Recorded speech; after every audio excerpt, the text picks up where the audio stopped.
Kalau Anda mencubit di dunia kepada orang, Anda harus cubit orang di dunia. Biar sakitnya sama. Ngerti? Anda menipu orang di dunia pada saat masih hidup, rasa sakit yang Anda timbulkan pada orang yang Anda tipu harus dirasakan Anda di dunia juga. Oleh karena itu maka jangan heran kalau kita datang ke sini sekarang di kehidupan kita untuk menyelesaikan utang-utang kita. Dan utang kita akan diselesaikan di kehidupan. Karena kita menciptakan utang di kehidupan, bukan? Sakit yang kita timbulkan kepada makhluk lain akan datang dengan sakit yang sama.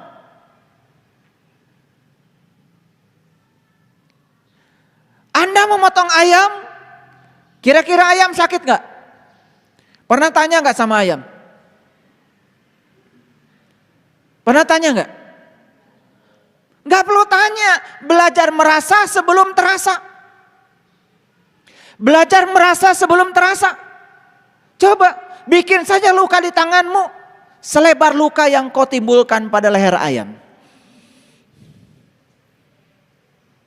Harus begitu eksperimennya. Kalau tidak bisa merasa sebelum terasa, bikin aja luka selebar itu yang kau timbulkan pada ayam, timbulkan pada dirimu. Rasa sakit yang dialami oleh ayam sama dengan rasa sakit yang dialami oleh dirimu. Dan kau akan merasakan rasa sakit yang sama.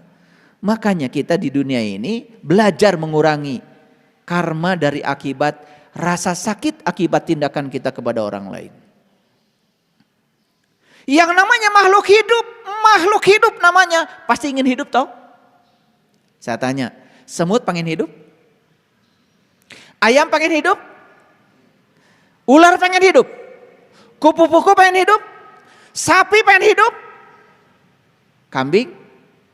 Semua makhluk hidup pengen hidup. Belajar merasa sebelum terasa. Anda juga makhluk hidup. Bukankah Anda pun pengen hidup? Kenapa Anda pengen hidup tapi Anda membunuh orang lain, makhluk lain yang sama-sama pengen hidup? Kan tidak adil. Merasa diri sebagai penguasa semesta lalu melakukan tindakan yang tidak adil. Itu sebabnya kurangi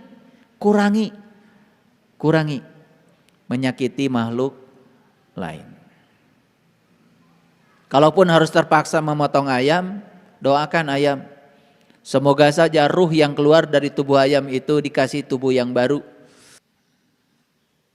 Dan kita menimbulkan rasa sakit itu bukan hanya pada yang rendah. Terhadap manusia pun terkadang kita tidak bisa merasa sebelum terasa. Di mana ulas asih kita? Baik, kalau gitu lihat semuanya di layar monitor ini. Apa sesungguhnya karma itu? Karma adalah suatu bentuk tanggung jawab atas kehidupan seseorang yang harus kalian selesaikan. Harus diselesaikan. Kalau gak selesai, kita akan terjebak oleh hidup mati secara berulang terus menerus.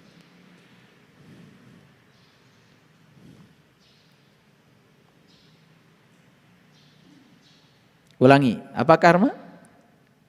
Suatu bentuk tanggung jawab. Kata kuncinya gak usah dibahas semua, dihafalkan repot nanti jadi pusing. Tanggung jawab aja. Jadi tanggung jawab itu berarti apa? Semua kehidupanku hari ini yang sedang aku jalani adalah tanggung jawabku. Aku yang harus menjamunya, aku yang harus menerimanya dengan penuh tanggung jawab. Karena apa? Itu adalah buah dari karmaku sendiri. Udah siap belum? Siap belum? Yes. Kalau seperti itu sudut pandang kita, tidak ada yang akan kita tolak dalam hidup. Begitu sudah tidak menolak lagi, penerimaan kita terhadap kehidupan menjadi luas dan lebar. Saksikan saya, surga mulai mengalir dalam diri kita. Karena semua neraka yang kita ciptakan dalam kehidupan ini berasal dari penolakan. Begitu kita menerima semuanya, itulah yang disebut dengan pasrah total kepada kehidupan. Itu yang disebut dengan muslim. La tamutunna illa wa antum muslimun. Jangan kamu mati kecuali kamu sudah bisa menerima semua hal apa adanya. Itulah syarat mati. Makanya saya sering berulang kali mengatakan bahwa kesadaran terakhir seseorang mati akan menjadi kesadaran awal saat dia terlahir kembali. Hati-hati itu. Mati dalam penuh kebencian, nanti kamu juga lahir menjadi orang yang penuh kebencian. Kan jangan heran lihat anak-anak kecil. Ya, lahir ke dunia dari kecil aja sudah penuh dengan kebencian. Ada tuh anak. Dari kecil aja sudah membenci. Betul nggak? Banyak penolakan. Begitu ada yang tidak dia suka, dia marah. Dia itu kan sudah dibawa itu, sudah dibawa. Ya, bahkan menurut riset neuroscience tidak bisa dibantah lagi bahwa sel tubuh kita menyimpan DNA. Dalam satu DNA tubuh kita terdapat 3 miliar data yang harus kita selesaikan. Dalam satu DNA saja. Kita punya 100 triliun sel, berarti kita punya 100 triliun DNA. Satu DNA 3 miliar, sekarang 3 miliar kalikan 100 triliun. Berapa banyak data yang harus kita selesaikan dalam kehidupan ini. Nah loh. Tetapi kan tadi, sebab yang kita timbulkan tidak selamanya buruk toh. Ada sebab baik juga, maka ada akibat baik. Ada sebab buruk, ada akibat buruk. Karena karma itu tidak sekedar baik, tidak sekedar buruk, tapi dua-duanya. Ada baik dan buruk. Tugas kita adalah tanggung jawab terhadap semuanya. Begitu ada orang baik datang kepada kita, tentu saja kita senang. Begitu ada orang buruk datang kepada kita dengan penuh tanggung jawab, kita ambil saja pengalamannya, kita ambil saja pembelajarannya. Kan keren. Keren apa tidak? Iya. Nah inilah pentingnya belajar kesadaran supaya keren. Baik. Sekarang kita mulai membaca ayat. Silakan ya, lihat Quran surat Yunus ini. Surat 10 ayat yang keempat. Ini ayat menjelaskan tentang pertanyaan, di mana hari pembalasan itu? Kan tadi, di mana hari pembalasan itu? Sudah dijawab kan? Di sini, saat ini, sekarang. Semua reaksi yang sedang kita dapat itu akibat aksi yang kita buat. Semua akibat yang kita dapat akibat dari sebab yang kita timbulkan. Dan kita sekarang sudah merasakannya kan? Bagus nggak kalau dicicil dari sekarang pembalasan ini? Bagus nggak? Bagus banget itu cinta kasih Allah. Daripada ditumpuk nanti, ya repot bayarnya. Dan selama ini kita membayangkan hari pembalasan itu adalah siksaan yang akan datang kepada kita. Dan siksaan itu sesuatu yang berbeda dengan sebab yang kita timbulkan. Lihat saya semuanya, nyubit dan tentu saja akan dicubit. Ngomong kasar, tentu saja kita akan diomongin kasar. Ngambil duit negara, ya nanti juga akan diambil oleh semesta dengan cara yang sama. Jadi saya heran aja ya ada orang yang berani mengambil duit yang punya orang lain gitu. Heran aja. Dia lupa bahwa sebetulnya ketika dia mengambil akan diambil. Jadi buat apa? Kalau orang yang berkesadaran gak akan melakukan itu. Makanya saya sering mengatakan kasihan ya. Para koruptor itu kan sebenarnya orang yang kekurangan. Karena kalau dia berkecukupan tidak akan mungkin mencuri. Betul nggak? Ya beruntung untuk kalian yang setiap hari merasa berkecukupan. Karena rasa berkecukupan itulah kekayaan kita yang sebenarnya. Orang punya kekayaan sebanyak apapun kalau tidak merasa berkecukupan. Yang akan muncul pada dirinya ketamakan. Dan ketamakan sudah saya jelaskan. Itu adalah pilar utama seseorang untuk terjebak dalam ketidakabadian. Ada 3 pilar orang terjebak dalam ketidakabadian. Satu ketamakan, ya itu satu ketamakan, itu perhatikan itu. Yang kedua apa? Yang kedua adalah kekeliruan dan yang ketiga adalah kebencian. Itu 3 pilar itu, 3 pilar. 3 pilar yang menyebabkan manusia terjebak di alam ketidakabadian. Terjebak dalam konsep siklus hidup mati. 3 itu. 1 ketamakan, 2 kebencian, 3 kekeliruan. Keliru berpikir, keliru berbicara, keliru bertindak. Hati-hati itu. Ini saya sudah bicara konsep kehidupan tingkat tinggi. Ini hanya untuk orang-orang yang sudah dewasa. Yang belum dewasa, jangan dengerin dulu kajian saya. Tutup aja telinganya. Ini kajian untuk orang-orang yang sudah dewasa. Baik, kita lihat ayat ini. Silahkan baca ayat ini pelan-pelan dalam hati. Sambil saya akan bacakan juga supaya semua orang bisa dengar ayat ini. Hanya kepada Allah lah kamu semua akan dikembalikan. Yes? Tetapi sebelum dikembalikan kepada Allah, ada proses dulu. Dulu kita asalnya suci, masa balik dalam keadaan kotor dong? Kita asalnya suci, tentu saja balik ke sana dalam keadaan suci. Supaya kembali dalam keadaan suci, kotoran kita harus dilepaskan. Kemelekat kita harus dilepaskan. Ada proses dong sebelum kita dikembalikan. Enak aja.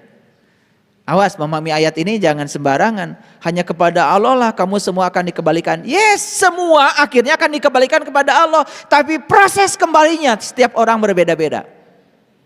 Yang masih suka menolak kenyataan ya baliknya ke sana paling belakangan. Tapi yang siap menerima semua kenyataan sepahit apapun, duluan tuh. Secepat kilat kembalinya ke sana. Karena apa? Dia bertanggung jawab. Yang menolak itu kan sebetulnya pengecut.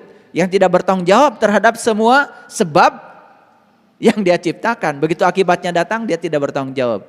Itu pengecut. Dan pengecut di semesta ini jumlahnya banyak. Gak usah pakai persen ya, banyak. Atau pakai U deh, banyak.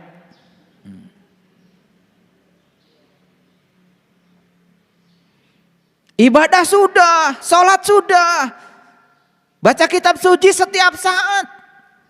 Bahkan one day, one juz. Ada lagi baca hadis juga setiap hari. One day, one hadis. Keren. Tapi kesadaran tidak meningkat, cuma baca. Tidak mau praktek. Makanya dalam pelatihan sholat khusyuk kemarin saya tanya, mau minum kopi atau mau bicara? Saya mau minum kopi. Mau gitu atau minum kopi? Minum kopi katanya, yes. Berarti kalau mau minum kopi berhenti ngomong saya mau minum kopi. Ini wajah tu wajah lilladzi fataras samawati wal ardh. Aku hadapkan wajah batinku kepada Zat yang telah menciptakan langit dan bumi. Itu ngomong. Prakteknya kapan? Kapan kau menghadapkan wajahmu kepada Zat yang telah menciptakan langit dan bumi? Makanya saya tanya, ingin baca kalimat itu atau ingin merasakan kalimat itu? Nah, semua ingin merasakan, baru pada nangis. Begitu saya suruh, udah jangan ngomong kalimat itu, rasakan aja kalimat itu, baru pada nangis. Karena selama ini kita cuman saya mau minum kopi. Tapi rasanya sudah minum kopi, padahal baru mau. Allahu akbar kabira walhamdulillahi katsira wa subhanallahi bukratan wa asila. Maha besar Allah dengan segala keagungannya. Segala puji hanya milik Allah sebanyak-banyaknya. Walhamdulillahi katsira wa subhanallahi bukratan wa asila. Sucikanlah Allah pagi dan petang. Mau ngomong aja? Atau mau benar-benar merasakan bagaimana menyucikan Allah pagi dan petang? Praktekkan dong. Kita selama ini cuma jadi pembaca saja. Makanya banyak yang senang jadi pengamat. Betul nggak? Iya. Pengamat agama, tapi tidak melaksanakan agama. Pengamat spiritual, tetapi tidak berspiritual. Betul nggak? Aneh. Pengamat sepak bola, nendang sekali aja langsung rubuh. Tapi kalau ngomentari orang, luar biasa. Coba digocek dulu. Pasti masuk. Dia suruh gocek kayak gitu, rubuh dia. Bisanya cuma ngomong. Tetapi banyak orang bisa ngomong dianggap sebagai pakar. Ini lucu. Lucu apa tidak? Siapa yang lucu? Kalian lucu. Lihat ayat ini. Hanya kepada Allah lah kamu semua akan dikembalikan. Yes? Lanjut. sebagai janji yang benar dari Allah. Sesungguhnya Allah menciptakan makhluk pada permulaannya, kemudian mengulanginya kembali. Jadi Allah tuh bilang, Dia menciptakan makhluk pada permulaannya, kemudian akan mengulanginya kembali. Untuk apa diulangi lagi penciptaan itu? Agar Dia memberi pembalasan kepada orang-orang itu. Jadi diulangi lagi penciptanya untuk ngasih pembalasan. Pembalasan baik tentu saja. Ya, sebab baik akan dapat balasan baik. Sebab buruk akan dapat balasan buruk. Jadi semua, kalau kalian sekarang kok pergi kemana saja, saya kok banyak yang nyapa, orang senang pada saya, bahkan nyuguhin, itu karma baikmu. Karena mungkin di kehidupan yang sebelumnya juga kau senang menjamu orang. Kok saya kemana-mana sampai perut lapar gak ada yang mendulikan saya. Sampai roboh di pinggir jalan kelaparan gak ada yang peduli pada saya. Lu juga dulu begitu. Setimpal. Gak usah merengek-rengek. Kok orang gak cinta sama saya? Emang kamu punya cinta gitu? Bagaimana orang yang tidak punya cinta merengek-rengek ingin dicintai? Bahkan dia merengek-rengek sama orang yang gak punya cinta juga. Ini saya kasih tahu nih pada semuanya. Kalau orang benci sama kita, jangan paksa dia mencintai kita. Karena dia tuh gak punya yang harus diberikan pada kita. Cintanya sendiri gak punya, dia punyanya benci kok. Itu yang bisa dia berikan. Nah kita ini sering aneh. Merengek-rengek cinta sama orang yang jelas-jelas gak punya cinta. Yang tolol ya kita yang merengek-rengek. Udah jelas dia tuh pembenci, minta supaya mencintai kita. Kan tolol yang mintanya.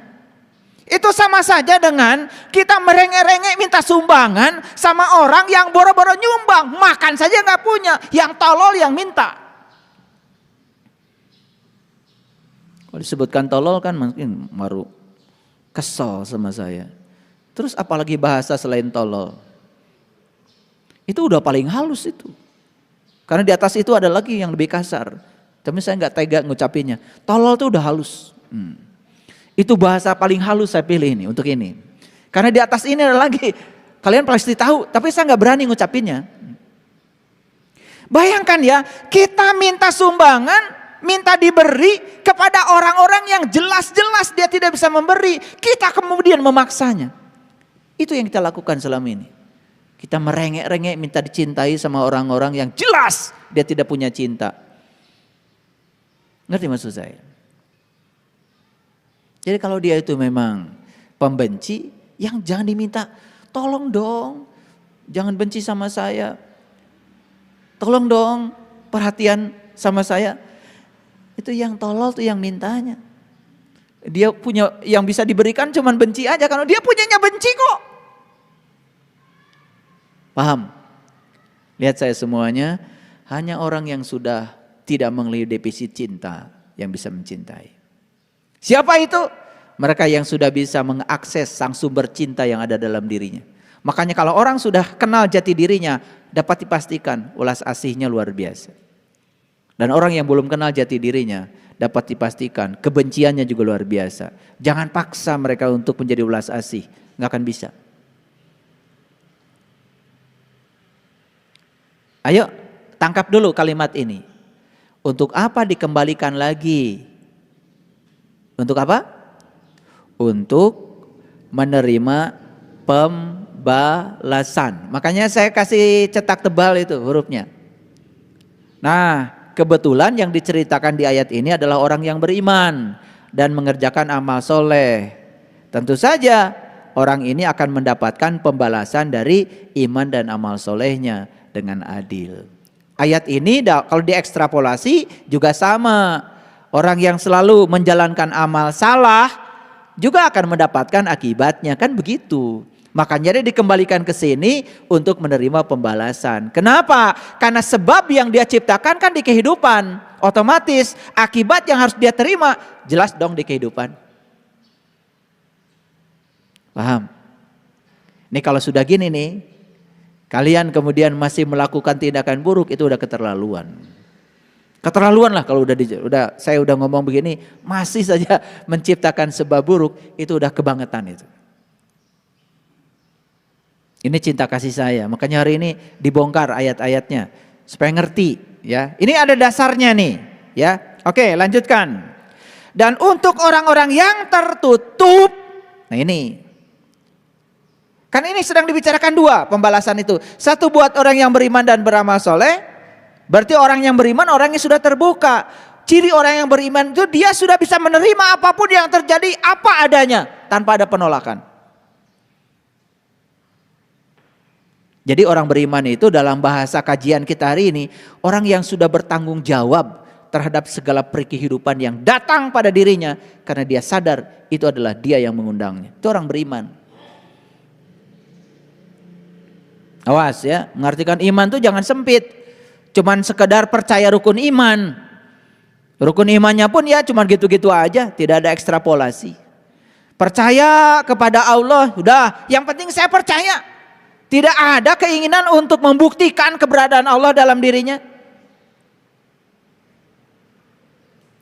Aneh. Percaya sama malaikat, percaya aja. Gak pernah tanya malaikat itu apa. Percaya sama kitab, sudah aja percaya. Sama kitab yang tertulis. Padahal di Quran dikatakan, Iqra kitabaka, kafa binafsika al-yawma alaika hasiba. Baca kitabmu, baca kitabmu. Dan itulah juru hisabmu. Itu yang disuruh Allah membaca kitab. Dan kitab itu adalah kitab sejati yang ada pada diri. Beriman kepada hari kiamat itu aja hancurnya alam semesta.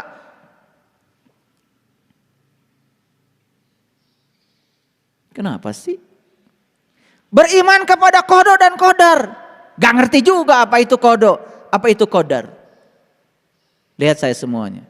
Qada dan qadar itu adalah suratan kehidupan.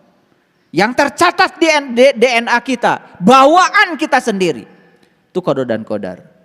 Makanya kita datang ke semesta ini sudah membawa qada dan qadar. Apa itu? Data karma yang kita bawa dari kehidupan yang kita ciptakan sendiri. Urai semua itu. Itulah qada dan qadar. Dan qada dan qadar yang menciptakan bukan Tuhan. Kita selama ini salah memahami. Da saya mah ku Allah ge tos dienas cenah. Calon jelema sangsara atos we abdi mesekieu. Pengen punya Allah model gitu. Cing atuh ngaji teh kemajuan seetik. Saya dari kecil ya ketika bapak saya aja bilang begitu. Pokoknya nasib kamu sudah ditentukan oleh Allah. Terpercaya abdi mah Pak. Eta mah Allah Bapak. Saya punya keyakinan Allah saya tidak begitu. Saya yakin Allah saya menyediakan harta yang sama untuk semua orang. Menyediakan kebahagiaan yang sama buat semua orang. Menyediakan surga yang sama buat semua orang. Tidak ada yang ini ahli surga, ini ahli neraka. Yang menentukan bukan Allah, yang menentukan kita sendiri. Jadi harus ingat, data karma yang kita bawa di tubuh kita, di kehidupan sekarang, kita sendiri yang menciptakan data karma itu. Tersimpan dalam DNA kita, rapat-rapat. Itulah rekaman data kita dan kita bawa ke sini. Maka hidup kita tidak akan jauh dari rekaman data yang ada di situ. Cuman ada lebihnya karena Allah ngasih bonus. Nah nanti bonusnya. Kalau cerita bonus biar suka kan kalian. Pakai ayat biar percaya. Iya, ibu-ibu ya kalau beli sabun cuci ada mangkok. Wih luar biasa bahagianya. Tadi imah mangkok saketupa balatak. Tapi begitu hadiah mangkok, bahagianya luar biasa. Padahal mangkok di rumah Pak Balatak tadi dipakai esina. Betul nggak? Iya. Di rumah mangkok sudah banyak. Bingung isinya nggak ada. Tapi begitu beli sabun ada hadiah mangkok, luar biasa senangnya. Emang kita ini memang senangnya hadiah. Makanya kalau Allah menyediakan hadiah yang namanya pahala, mungkin kita nggak sholat ya. Gitu, tapi pengen dibilang sholatnya ikhlas, tapi memburu hadiah, ya, aneh, dikit-dikit pahala, dikit-dikit pahala. Para dermawan banyak bulan Ramadan, karena banyak yang ngasih tahu, katanya di bulan ini kebaikan dikalikan berapa, saya nggak tahu tuh. Wah semua berlomba-lomba, eureun we Ramadan, nyian kahadean. Kumaha. Baca ayat ini, lihat. Dan untuk orang-orang yang tertutup apa artinya? Menolak, tidak bisa menerima kenyataan. Disediakan minum air yang panas. Makanya untuk mereka yang tertutup selalu gerah, selalu panas. Itulah neraka yang diciptakan oleh kita sendiri karena penolakan kita. Saya bilang tadi, tidak ada orang yang menderita karena kenyataan hidup. Semua penderitaan karena menolak kenyataan hidup. Kenapa menolak? Tertutup kita, nutup diri, tidak mau menerima. Padahal itu adalah undangan kita. Tersopan kan? Kita yang mengundang, kita yang menutup pintu untuk datangnya undangan kita. Sopan apa tidak? Sopan apa tidak? Suka melakukan itu apa tidak? Berarti sekalian suka melakukan yang tidak sopan. Kenlah, terjebak sendiri. Ini pendekatan kajian ini namanya discovery learning. Jadi Anda menumbuhkan kebenaran dari diri Anda sendiri. Kenapa saya kadang-kadang tanya gini? Supaya kita menemukan kebenaran bukan dari orang. Menemukan kebenaran dari diri sendiri. Itu pembelajaran yang keren. Oke, lanjutkan. Jadi untuk yang tertutup akan disediakan apa? Minuman air panas. Azab yang pedih disebabkan ketertutupan mereka. Jadi orang yang masih menolak, terutama kontradiksi yang terjadi dalam hidupnya, siap-siap aja menderita. Itu namanya pengecut. Baik, saya lanjutkan dulu. Tadi saya mau cerita apa? Bonus ya. Nah, karena kalian suka bonus, maka saya cerita bonus dulu nih. Agak loncat dulu. Barang siapa yang datang membawa amal baik, datang ke mana? Datang ke mana? Datang lagi ke sini. Kan tadi di ayat tadi dikatakan, aku akan mengulangi penciptaanku supaya aku akan memberikan pembalasan. Jadi pembalasan bukan dari Allah, dari diri kita sendiri. Balasan kan ada dua. Karena apa? Sebabnya ada dua. Ada sebab baik, balasan baik. Nah, sebab buruk, balasan buruk. Ini supaya ngerti hari pembalasan tuh kapan. Karena selama ini kita terdogma. Hari pembalasan tuh engke deui. Ayeuna. Coba kalau punya utang, gak dicicil. Kaget gak? Hebat Allah. Silakan dikredit kata Allah. Cicil tak ayeuna. Cicilan kita akan sehat, cicilan kita akan lunas kalau apa? Begitu Anda tagihan dibayar. Ngerti? Ngerti apa tidak? Begitu ada kejadian, ada orang nyakitin kita. Tagihan bukan itu? Bayar. Gimana cara bayarnya? Terima, saya sadar kalau ini adalah buah saya. Mungkin saya pernah menyakiti dia di kehidupan yang dulu. Tapi kebanyakan begitu si penagih datang, kita bikin utang baru. Karena begitu ada orang nyakitin kita, keheula. Langsung menyakiti orang lagi, hutang lama tidak terbayar, hutang baru diciptakan kembali. Duh, bodoh banget ya manusia. Nah kalau sudah dapat penjelasan dari saya kayak gini, masih gak ngerti-ngerti juga. Gak tahulah saya harus ngajarnya kayak gimana. Makanya saya sering bilang sama mahasiswa, jelas gak penjelasan saya? Jelas Pak. Atau terlalu jelas? Karena terlalu jelas itu jadi tidak jelas. Coba melihat bintang siang hari, kan terlalu jelas. Kelihatan gak bintang? Nah itu bahayanya terlalu jelas begitu.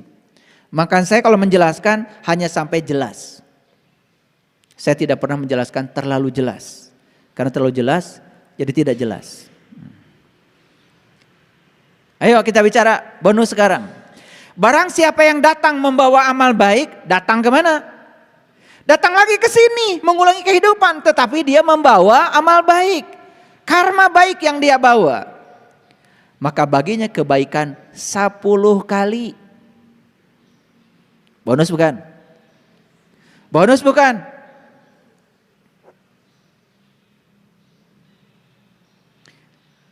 Ini yang sering diartikan lain. Siapa yang membaca 1 huruf dapat 10 kebaikan gitu. Dihitung tuh, Quran ada berapa huruf? Ada itu yang rajin ngitung huruf Quran. 30 juta sekian huruf, kalikan 10. Wih, luar biasa. Cek Allah teh maneh hitungan. Cek Allah temen kita mau winger ngitung. Lihat saya semuanya. Barang siapa yang datang membawa amal baik, maka baginya kebaikan 10 kali.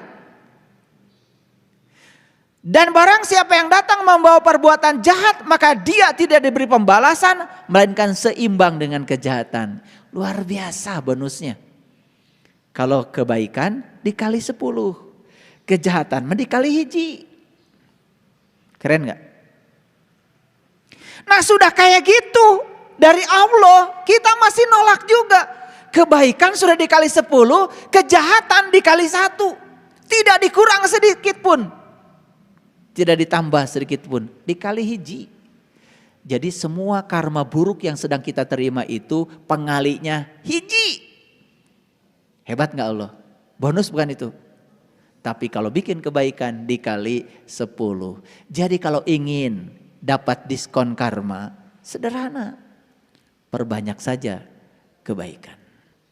Tuh rumusnya sederhana. Jadi saya kalau mau ngasih rumus pakai dalil dulu. Kalau nggak pakai dalil biasanya nggak terima. Bonus bukan ini. Makanya semua agama, semua tradisi sama ujung-ujungnya. Kalau ingin berkurang ada diskon karma, perbanyak saja kebaikan. Di mana memperbanyak kebaikan? Kapan? Pintar kalian tuh kalau ngejawab. Sekarang ditanyain keadaan masih mikir kene. Itu kan cenah. Karasaan. Ya sekarang. Pertanyaannya tadi kalian bangun pagi. Punya rencana apa tentang hari ini? Mau bikin kebaikan apa hari ini? Mau bikin sejarah apa hari ini?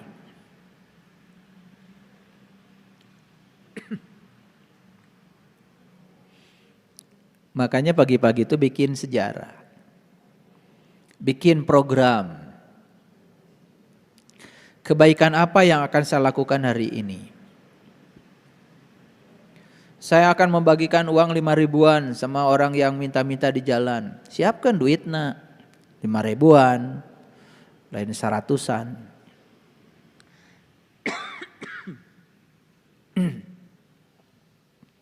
Gitu. Pertanyaan saya, jawab sederhana aja. Para sahabat, sekarang. Para sahabat punya kemampuan gak melakukan kebaikan sekarang? Tenaga? Kesehatan? Harta? Baju? Banyak apa dikit? Berapa lemari di rumah? Beras? Loit aya. Bro di juru, bro di panto. Ya. Sawah ge satungtung deuleu. Nu mana tuh nu teu kadeuleu.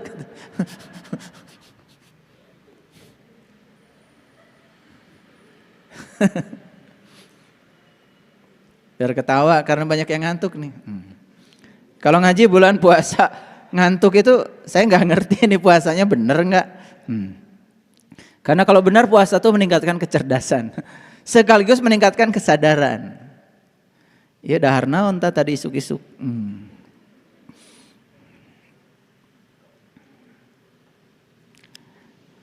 Ini rumus benar nggak bonus? Kalau kita datang ke sini bawa kebaikan, kebaikan yang kita bawa ke sini. Jadi kalau dulu ngasih makan 1 orang di kehidupan yang dulu, di kehidupan sekarang kita akan dikasih makan oleh 10 orang.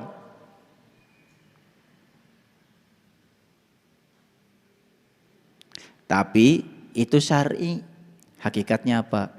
10 itu kan 1 dan 0. Kalau 1 dibagi 0 itu tak berhingga. Makanya lupakan angka 10. Datang saja kamu ke sini dengan 0. Kalau berbuat kebaikan 0 saja. 1 dibagi 0 tak terbatas. Buat apa 10 kali? Buat apa 10 kali? Ini tertarik dari tadi ya kalian dengan bonus 10 kali. Saya tidak tertarik. Saya tertariknya bonusnya tanpa batas. Makanya saya tidak pernah mengalihkan dengan 10. Saya bagi semua tindakan saya dengan 0. Apapun yang saya lakukan dibagi 0 tak terbatas. Ngasih 0 saja. Jangan minta balasan. Berbuat baik 0 saja, jangan minta balasan. Apalagi dikali 10, buat apa? Ada kan yang ngitungin, kalau kamu hari ini katanya sedekahnya Avanza, besok jadi Alphard, buat apa?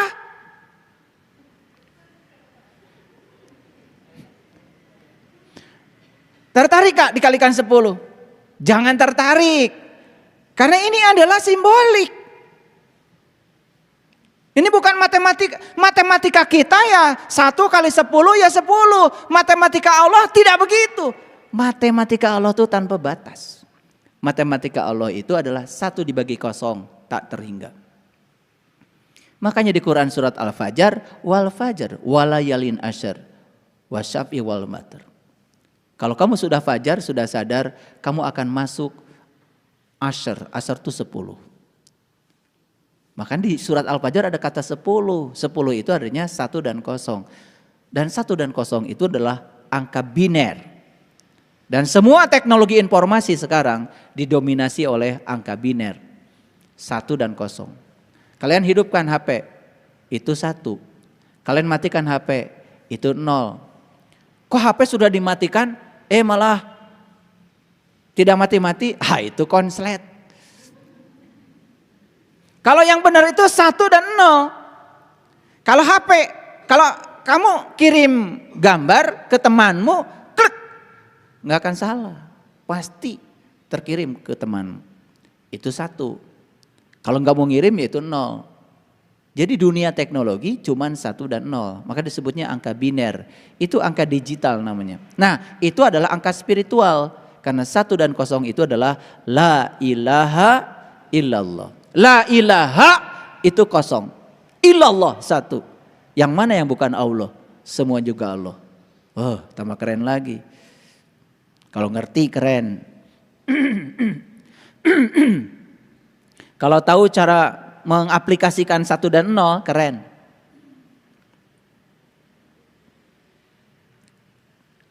Kan ujung-ujungnya la ilaha illallah. Yang mana yang bukan Allah?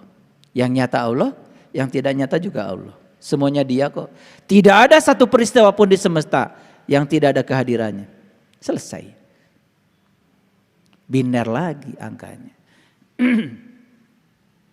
Tertarik Kak dengan bonus ini? Oke. Kuncinya 1. Sekarang mumpung kita masih hidup dan punya kesempatan berbuat baik, berbuat baiklah sebanyak-banyak.